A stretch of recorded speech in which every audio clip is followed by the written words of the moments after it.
님은 여러분을 사랑하십니다. 안녕하세요. 변부장에게 물어봐TV의 변부장입니다. 변부장에게 물어봐TV는 보험 채널이고요. 보험에 대한 여러 가지 정보를 드리고 있습니다. 구독과 좋아요, 알람 설정 오늘은 저에게 최근에 저에게 드론 종합보험을 가입하신 그 회사의 담당자님께서 저에게 전화를 주셨는데 안타깝게도 드론 사고가 발생하였다는 그런 내용이셨습니다. 그래서 사고 접수를 어떻게 하면 되는지 그런 전화를 주신 거였는데요. 네, 어떻게 보면 이제 되게 사고 접수가 되게 간단할 수 있지만 이제 상해 사고라고나 할까요? 급격하고 우연한 사고가 발생했을 때 사람들은 대부분 다 당황한다라고 저도 생각을 합니다. 뭐 예를 들어서 저만 하더라도 교통사고가 났을 때 매우 당황을 하는데요. 네, 뭐 방법을 줄줄이 외우고 있지만 실제 사고가 났을 때는 당황하지 않을 수가 없는 것 같습니다. 그래서 여러분들 중에서도 이제 사고가 났을 때 당황을 안 하려고 하지만 안 하실 수가 없기 때문에 또 좀 더 이 영상을 좀 보시고 나면 조금이라도 기억을 하셨다가 당황을 조금이라도 덜 하시고 사고 접수를 잘 하실 수 있도록 또 이제 조금이라도 도움이 되고자 이렇게 영상을 촬영하게 되었습니다. 예, 뭐 비단 이제 사고 접수하는 방법이요. 꼭 드론 보험에 국한된 것은 아닙니다. 드론 보험은 일반 보험 중에 이제 한 보험이 되겠는데 일반 보험에 사고 접수하는 방법이 거의 다 동일하거나 유사합니다. 이제 일반 보험 말고 장기보험, 건강보험이라고 하죠. 뭐 20년 내고 뭐 100세까지 보장하고 뭐 이런 건강보험은 이제 뭐 모바일로 요즘은 접수를 많이 하시거나 팩스로 접수하시거나 이제 이런 방식으로 보험금 청구를 하게 되어 있는데요. 일반 보험 그 외에 뭐 화재보험, 뭐 일상배상 책임보험, 뭐 이런 드론보험, 수상 레저보험 등 이런 일반 보험 같은 경우는 일반 물건이라고 하는데요. 네, 이런 사고 같은 경우는 사고가 발생했을 때 일단은 전화를 하게 되어 있습니다. 전화 접수라고 하는데요. 가입하신 보험회사 콜센터를 인터넷으로 검색을 하셔가지고 콜센터 전화번호로 전화를 하시면 되겠습니다. 근데 제가 조금 팁을 드리려고 하는 것은 이제 사고가 발생했을 때 그냥 증거 확보를 그냥 놓치고 가는 경우가 아주 많이 있습니다. 네, 이 부분이 가장 중요합니다.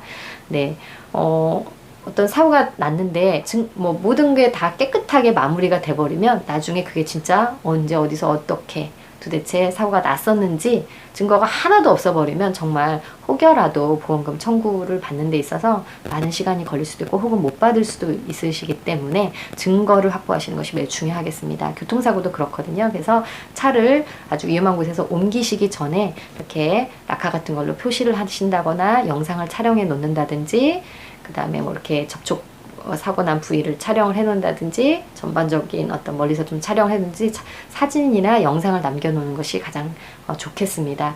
네, 이와 마찬가지로 드론도 마찬가지입니다. 드론이 이제 사고가 발생을 하게 되시면 일단은 사고가 난 그 시점 시간과 장소와 그 다음에 사건 현장 이런 것들을 포착을 하셔가지고 영상을 촬영을 하신다든지 그 다음에 이제 사진 촬영을 해놓는 것이 가장 중요하겠습니다. 이 부분을 꼭 잊지 마시고요. 여러분 당황하지 마시고 이제 이 부분을 이제 반드시 해 주시길 부탁드리고요. 그 후에 콜센터로 전화를 하셔가지고 이제 가입하신 보험의 증권번호라든지 그 다음에 사업자 번호를 가지고 이제 본인의 계약을 찾으셔가지고요. 뭐 회사가 되겠죠. 드론보험 같은 경우는 이제 사업자 등록증으로 대부분 가입을 하셔야 되기 때문에 그래서 사업자 번호를 가지고 혹은 증권번호를 가지고 계약을 찾으셔서 이제 접수를 해주시고요. 그 담당자님의 연락처를 남겨두시고 아까 말씀드린 그 증거 부분 중에 장소라든지 시간이라든지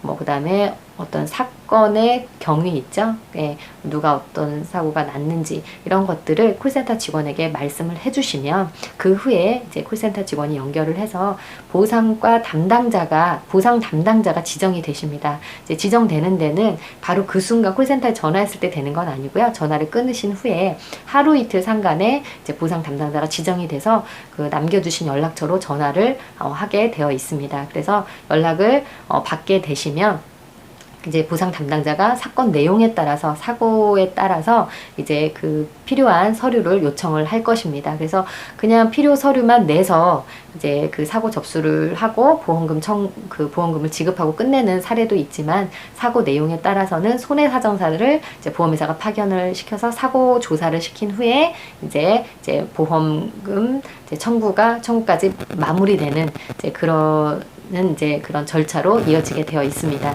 네, 제가 이제 하나에서 10가지 좀 쉽게 설명을 드렸는데 뭐 몇 가지 안 되네요. 10가지도 안 되네요. 네, 그래서 여러분 사고가 나셨을 때 당황하지 마시고 이렇게 된다라는 거, 네, 그거 하나만 잊지 않으시면 되겠습니다. 콜센터로 전화한다. 네, 콜센터로 전화하시기 전에 증거 확보를 하신다. 이 2가지만 잊지 않으시면 네, 실제 일어난 사고에 대해서 보험금을 받으시는데 큰 문제가 없으실 거라고 생각이 들고요. 예, 그 드론 종합보험, 그다음 드론 보험, 이제 사고가 발생했을 때 당황하지 않으시고 사고 접수하시는 방법에 대해서 안내를 드렸고요. 그럼 이것으로 오늘의 영상 마치도록 하고요.